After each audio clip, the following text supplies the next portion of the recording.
Hello, hello. I am Matt Williamson at Williamson NFL.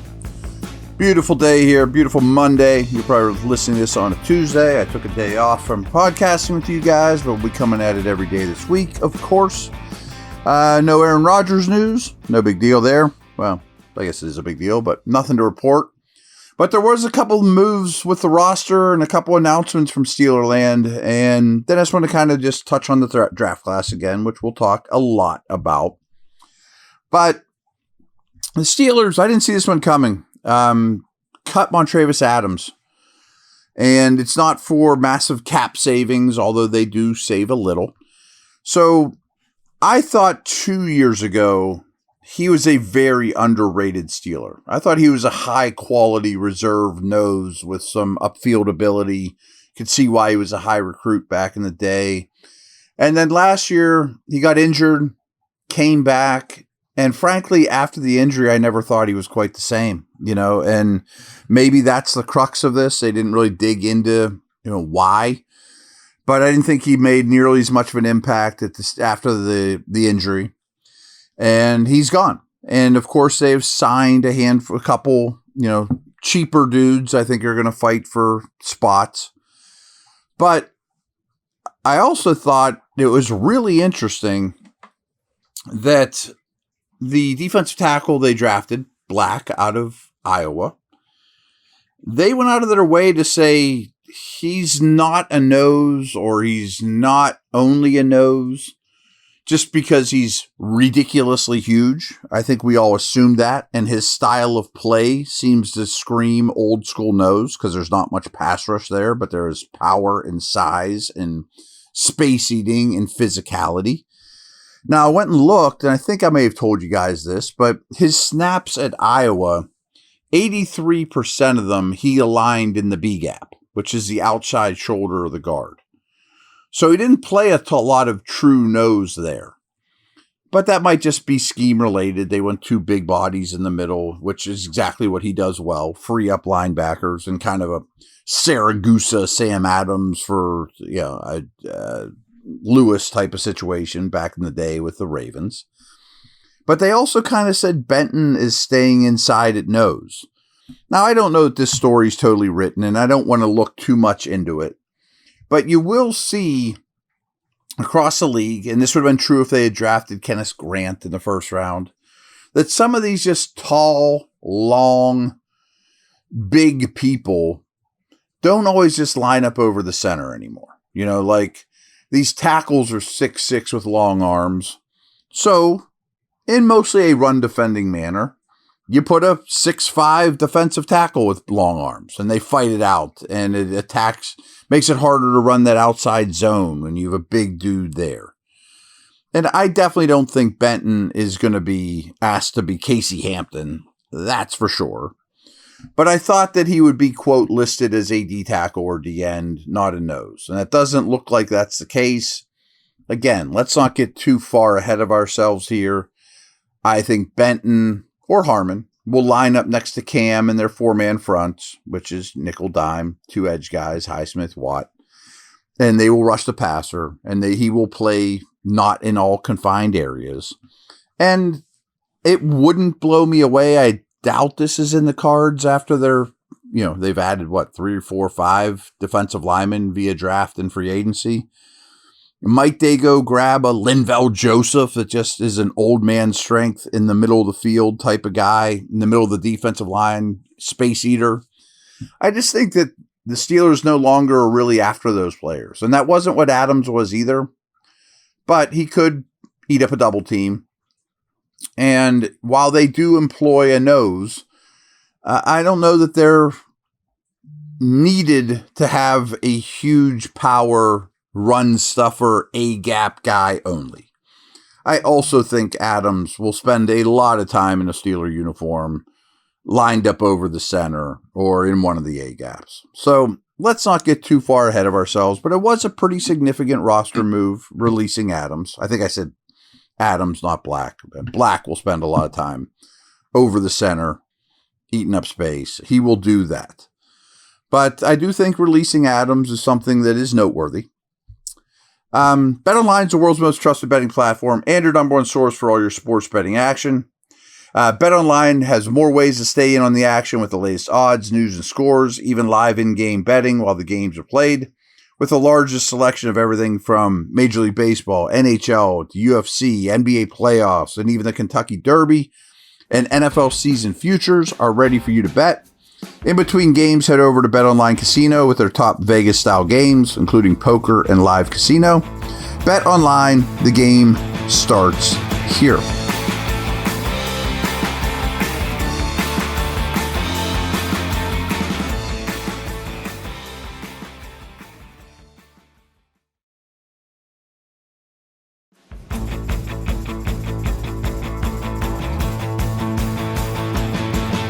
Now, some unfortunate news, frankly, is Watts, the draft pick from last year. The Steelers announced his retirement, which is a medical thing. He's being released, he's retiring, and it's all medical. That stinks. He was a guy that I didn't know a ton about when they drafted. But boy, he really grew on me in camp and started to flash, and you could see the traits. And he was absolutely a athlete with size. They did some corner stuff with him, some gunner stuff. But I thought he was really going to be in the mix for safety, and I thought they may have stolen a guy in the late rounds from a year ago. Well, it looks like his career's over. This is a tough game, and unfortunately for Watts, that's the way it goes sometimes. So wasn't like it was a huge investment in the guy just from a business perspective, but I feel for him, and I had hopes that he was going to make an impact this year and maybe down the road. So he's out of the equation. But I do want to bring up an undrafted free agent, yet another Iowa guy, their third rookie Iowa guy to go along with Logan Lee from last year from Iowa. And, oh, by the way, their head coach, Kirk Ferentz, is from Upper St. Clair. He's a South Hills guy like myself. And they have a great track record of pumping quality pros in from Iowa. Tough guys, well coached, overachievers, take a professional view towards the game. They know how to practice. They know how to prepare. But the undrafted free agent I'm referencing is Sebastian Castro, who happens to be a safety. Most people, including myself, thought he would get drafted in the 6th round, that he would be a draftable player. Now, he's a little older. He's not a great tester. He didn't blow the doors off at the combine. And he's a safety. How many safeties are going to be coveted late in drafts? But he's pretty thickly built. He's got a good, he's not super tall or long, but he's thickly built. He's a strong guy. Troy Polamalu was his idol growing up. He spent a lot of time near the line of scrimmage, including some slot stuff. Now, I don't know if he's going to have the change of directions to handle that at the next level, but he's a much different slot style player than Beanie Bishop, who was exactly this guy a year ago, a high priority undrafted free agent that made the team. Special teams galore with Castro, which of course will be his bread and butter. Unfortunately, with the Watt situation, maybe there's a safety spot available, or certainly more accessible to Castro now than there was. I don't love him on the 3rd level or far from the line of scrimmage, that's for sure. But that's a name to know, that they didn't draft, but they did add. So Sebastian Castro, yet another Iowa Hawkeye, could be somebody you see a lot of and hear a lot about at camp, and especially the preseason. I bet he plays a lot. Last thing I wanted to touch on is Warren Sharp, who I think does great work, put together this list, this table, and he used the consensus draft board, which is far from gospel, don't get me wrong.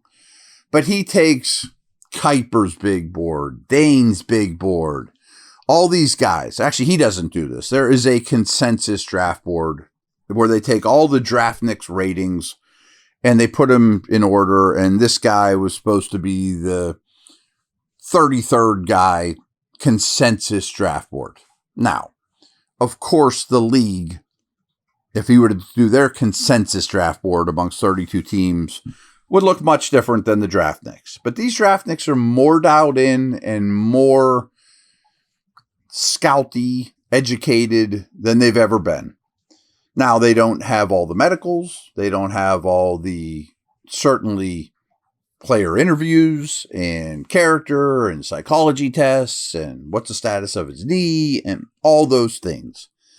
But I bring it up because this holds true to me, is what Warren Sharp did on his site is he looked at every draft, the players you picked compared to the consensus draft board, and just ranked them 1 to 32 of who got the most value out of their drafts. If you took a guy at 200, but he was projected to go at 100, wow, that's a great pick. Now, does that mean these guys are going to be superstars? Of course not. But I did find it interesting. And the Steelers, per Warren's rankings, had the 8th best draft, number 8, in terms of value. But if you focus on what they did with higher value draft picks, the Steelers ranked number 6 in value through the first 5 rounds, which I also thought was interesting because the 2 7th-round picks were certainly not throwaways, but were massive special teams choices. So the more premium picks, they got even better value. And here's a couple examples. Caleb Johnson was 54th on the consensus big board draft. Steelers got him at 83.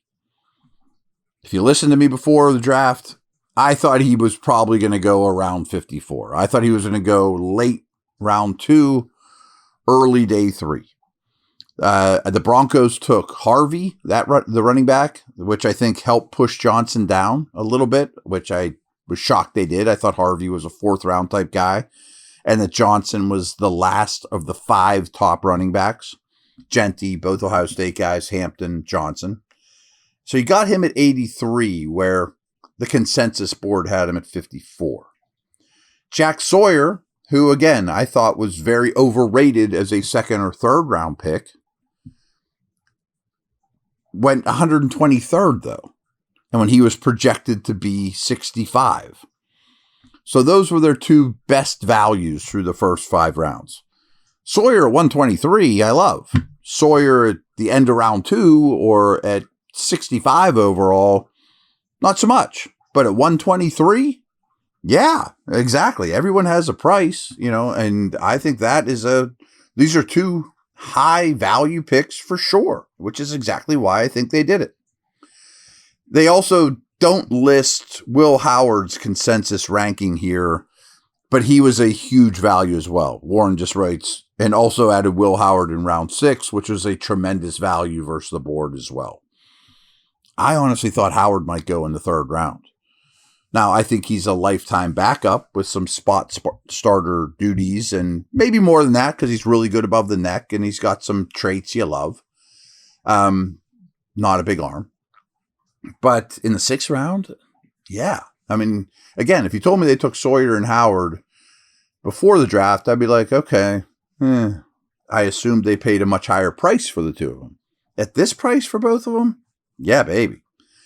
So that's what I got for today. We'll definitely dig into the draft classes around the division. More stuff with these draftees this week. Probably do a mailbag late in the week as well. I'm sure you guys have some questions, concerns.